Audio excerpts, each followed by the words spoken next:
Rainfall threat increasing from this potential Australian cyclone that still doesn't have a name.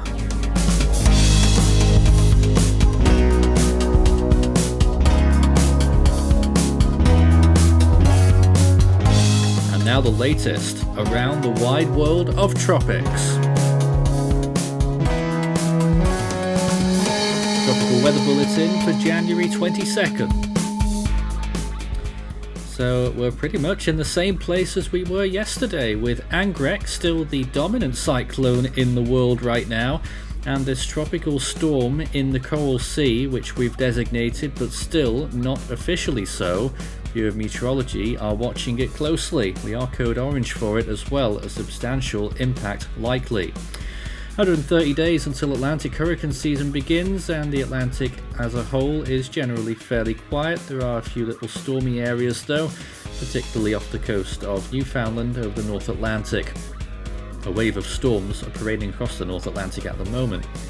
In the Eastern Pacific, 113 days until hurricane season begins here, and you've got a very broad frontal system extending from west of Hawaii all the way through towards California. And that will no doubt produce quite a lot of precipitation further on down the line. In the Western Pacific, we don't really have much of note here either, but there is quite a lot of cloudiness and storminess even to the southeast of the Philippine Islands, over Palau and possibly some parts of Indonesia. Indian Ocean looking quiet. So in the southern hemisphere, this is where all the action is right now. Angreck is still just about in the Australian region. The other area that we marked as A4 is dying off over into the Western Australian region now, and A5, which is what we've designated as that tropical storm, still awaits a name from the Bureau. Looking towards the southwest Indian Ocean, we're still giving an 80% chance of this developing system not far from Mauritius, and we could still be looking here at impacts in Mauritius and Rodrigues within 3 days. So really we need to start to focus on that one a lot more as well. The one we had half an eye on in the South Pacific, that we had 30% yesterday, dropped to 10% today, and it looks rather unlikely that we will get a storm out of that one now. Still an interesting thing to at least look at in the satellite imagery section. So we've just got our straightforward title there, Storm, because it doesn't have a name. It is 467 kilometers from Willis Island, 805 from Mackay, 870 from Townsville, 896 from Cairns, and 965 from Gladstone. If you were watching yesterday, you'll note that those distances have actually increased slightly, because the storm has moved generally southeasterly in the last 24 hours and just a few kilometers further away from land. But no doubt it will turn towards the southwest, and if anything, confidence is only increasing about this Queensland landfall.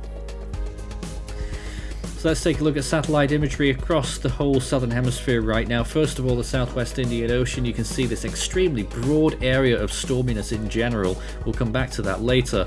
But this is Angreck right now, really not looking quite as good as it did in previous days. We've put it down to 60 miles per hour at this point, and that may still be actually quite generous.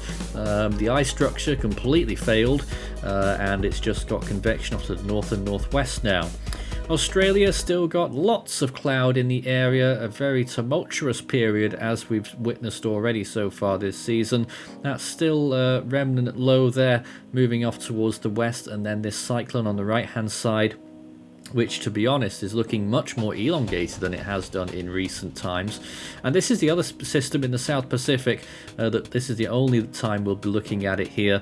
As you can see, nothing says tropical cyclone out of that one at this point, and it doesn't look like it will. So here's Angreck once more. It's partially exposed circulation actually. The eastern side's got hardly anything on it. The southern side is completely bare. A bit of convection flooding over the centre once again from the north. It was bare for a little while there, and the northern side is what's keeping it going. So whether it bounces back or not, because models were calling for this to get much stronger once again, but I don't know. So extremely broad and stretched is this cyclone in the Coral Sea. As a matter of fact, ASCAT about 12 hours ago showed that the circulation really wasn't there actually, and perhaps the Bureau of Meteorology are correct at the moment in not calling it a cyclone. right now, but I'm pretty sure it was previously. Whether it may have lost it and might be trying to regain it again. Either way, it still looks like it's going to strike Queensland, as we've mentioned, and rainfall is already starting to take a little bit of an increase there along the coast. This is the Mackay radar, and we are still expecting very high amounts of rain and very strong winds to impact the coast in only around 4 days. This is the Southwest Indian Ocean system, actually. A little bit janky imagery there, but near the bottom of that image you'll see Rodrigues not far away from some of those cloud bursts. This is going to get itself together, and we expect, if the models are right, that it will wrap up really quickly. And this is the other system now that's into Western Australia, still holding on with decent amounts of convection as a matter of fact, but the circulation has really loosened up in the last 24 hours to the point where we really can't designate it as a tropical depression anymore, and not very strong winds either. This is the microwave depicted imagery showing the circulations as they're moving on there, and you can clearly see with the system on the right hand side there, the Coral Sea, it may still have a shot there at having a circulation pretty soon. Now, these are the sea surface temperatures. The Eastern Pacific still got a few hot spots there further east. The Atlantic not looking so hot as you'd imagine at this time of year. We are well into the off season. The Caribbean Sea still holding on to 1 or 2 spots of 28 degrees Celsius. The Western Pacific's got quite a few more spots there in the lower latitudes, still looking decent, and we can never rule out a storm at any time of year in this basin. North Indian Ocean, it's the eastern part of the Arabian Sea that's looking the best, at temperatures of 30 degrees plus in some areas, and a little bit cooler in the Bay of Bengal. Of course, it is well and truly off season here as well. So the action: Southwest Indian Ocean, extremely warm off the coast of western Madagascar, over 30 degrees Celsius. Near Mauritius and La Reunion, temperatures pushing close to 28 degrees Celsius. For Rodrigues, it's 29 degrees. Around Australia, it's extremely warm in the Gulf of Carpentaria and in the Joseph Bonaparte Gulf, and also in parts of the Coral Sea, where temperatures are pushing above 30 degrees Celsius for that potential cyclone. South Pacific also looking very good near Vanuatu, over 30 degrees Celsius. Same story north of Fiji and near Samoa through Tuvalu, and further south those temperatures still holding on quite a way down south there as well. And it is above average in the South Pacific towards the west there, as you can see on this imagery, the anomalies. Red zones there are above average, blues are below average, red is above, and along the coast of Western and Northern Australia it is actually below average, but still 30 degrees in a few spots. Some parts of the South Indian Ocean still very warm compared to normal, although Bilal put some cold water on the party there in the Southwest Indian Ocean. Oceanic heat content looks like this, and still very high amounts in parts of the South Pacific, particularly north of Fiji. Coral Sea still has some decent amounts, green or better there is pretty good.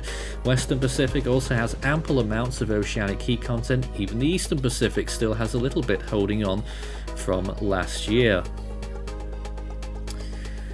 Well then, let's take a look at the model runs. The GFS over the next 5 days shows this on the forecast then. So this quick development of this very large tropical cyclone with energy feeding in from northern Madagascar there, rapidly developing into a rather broad storm which peaks near hurricane equivalent strength there for a fair time, and it looks like it will pass between Mauritius and Rodrigues now, but it looks like both of them will get at least storm force winds, 50 miles per hour maybe a little bit more. GFS still holding on to hope that Angrek will reach hurricane force winds again in the coming few days. And this is this potential storm in the Coral Sea. It's still frustrating that we can't name it yet, but there it is, heading on towards Australia. Good news on this is that the GFS model has downtrended a lot on this storm. We're thinking maybe a Category 5 landfall on the Australian scale. It's trended down. I would still say probably a Category 4 landfall possible on the Australian scale. That would be high-end Category 2, Saffir-Simpson, possible. GFS they're calling for lower still, which is interesting, and we'll see how things go. But still clearly a landfall there along the coast, not far from Ayr, I believe it was. That's certainly what they've been saying quite a lot recently. There it is again on the rainfall charts. This is over the next 7 days, and you can easily see that curvature southwards and then very quickly eastwards, where it piles on with a lot more rain for the Hervey Bay area actually. And you'll see why that is in a moment. It's because the storm stalls a little bit and turns around. Yep, you heard. That's the latest from the GFS, which is still very uncertain, obviously, because we see different scenarios every day. We'll look at some of those rainfall amounts if this does come true. 17, 18 inches possibly. That's 450 millimeters of rain in the Hervey Bay region. And also for the Brisbane region, maybe up to 150 millimeters there as well. And also in the Townsville region too, looking at similar amounts. Southwest Indian Ocean also on alert, of course, for this potential cyclone, and we're looking at the rain charts here as well. A very broad system. You can clearly see its signature there and how it differs from the other one we just saw. But the rainfall amounts aren't going to be extremely bad, but still they are going to be noticeable. Up to 50 millimeters for Mauritius and Rodrigues. I would suggest possibly higher than that even if things go well for the storm. But look at that, incidentally, for parts of northern Madagascar, another spell of extremely heavy rainfall totaling over 600 millimeters for some parts there, on top of what we've already seen in the last week or two. They've had a very wet spell from the edges of Bilal as well, so bad news there for Madagascar. Longer range, day 5 to 10, it's back to the Western Pacific where it's still hoping to see a little bit of a surprise early season storm. Well, we'll see whether that happens, but the GFS is throwing up a potential system there that trundles towards the coast of Mindanao, that southerly island, one of the largest islands of the Philippines. Watch again as you see it struggle really as it gradually moves towards the west, maybe a brief cyclone status there with tropical storm force winds marked in green and then into land. What happens to the cyclones in the southwest Indian Ocean? Well, they both go on their merry way. Angrek holds on for quite a long time according to GFS, which runs against what we're currently seeing on the satellite imagery, and thankfully it looks like there's no other cyclones behind it, although it looks like one of them may be trying. Is that actually Angrek that pulls up there towards the end and actually holds on maybe as a remnant low and possibly redevelops late on? I don't think that is fully Angrek, but goodness knows what we might see there. So Aussies, this is very interesting then along the east coast, this storm pulling eastwards and then turning right around again and pulling back inland westwards and dying off eventually as it does so. Really interesting thing about this whole forecast though is that it holds a lot of strength as it moves through Australia, Queensland, holding on to hurricane equivalent status maybe a whole day after landfall and holding on to tropical storm conditions almost entirely through till it reaches the other side, and then it strengthens a little bit again. So keep watching that one very closely, especially for those down there in the very populated southeast. Scan the barcode and that will take you through to the Force 13 merch store where you can take a look at all our items as well as our full season individual storm animations and are still waiting for Hone t-shirts, which are still absolutely available. And here's the silly stuff. Western Pacific once again strikes. That cyclone continues actually into the Sulu Sea way down there. Look at that. That's an extremely rare reformation point, or even a formation point. And a second storm off to the right hand side. GFS back to its old late model tricks there, with two storms forming in the Western Pacific as we enter early February. That second system there doesn't look like it. Well, actually it is over the Micronesian islands. That first one pulling through southern Palawan and into the South China Sea. Doubt it.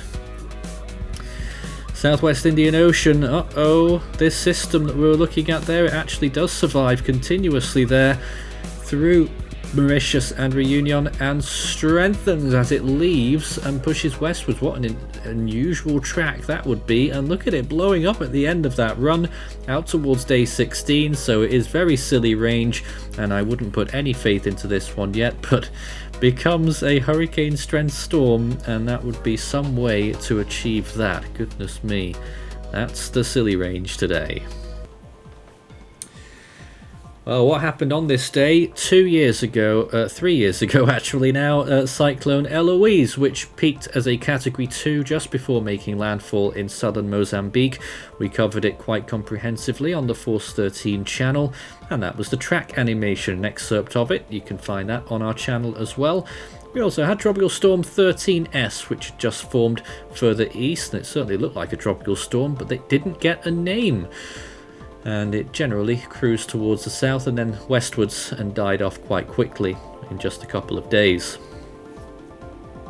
On this day in 2021.